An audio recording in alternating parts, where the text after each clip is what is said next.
Brigitte Bardot a récemment perdu son compagnon. Cette perte a tellement peiné la nonagénaire qu'elle a changé une chose dans son quotidien. À 90 ans, Brigitte Bardot n'apprécie plus autant son quotidien. L'ancienne comédienne attend même la mort avec impatience. Oh là là, la vie actuelle fait que la mort paraît comme quelque chose d'extraordinaire, a-t-elle confié dans un entretien à BFM TV. Et pour cause, l'icône du cinéma français se sent bien seule, je n'ai plus personne. Ils sont tous partis. Depuis la mort récente de son compagnon, elle a même cessé une activité qu'elle s'autorisait à faire quotidiennement. Brigitte Bardot, bouleversée par la mort de son compagnon, j'ai arrêté de ...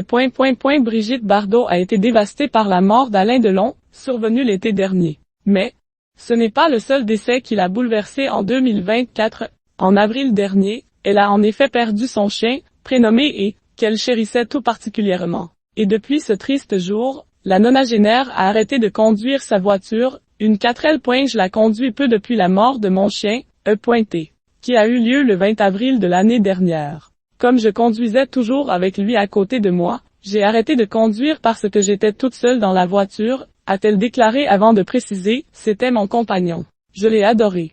Du coup je ne conduis plus. Celle qui admet avoir peur de ce que devient l'humanité, préfère désormais savourer sa solitude. J'ai mis une croix sur une grande partie de la population humaine qui m'a tellement dégoûtée. Brigitte Bardot, seule, elle voit très peu son mari Bernard Dormal. Pourtant, elle continue de partager son quotidien avec l'homme d'affaires, Bernard Dormal, avec qui elle est mariée depuis 1992.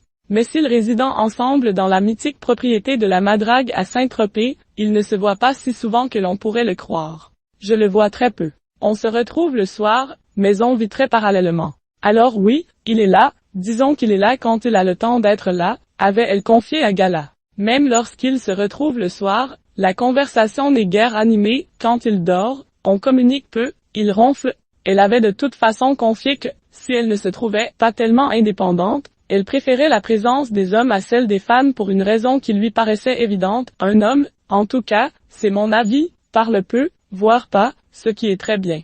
Ou bien, c'est rare mais ça arrive, parle de choses intéressantes.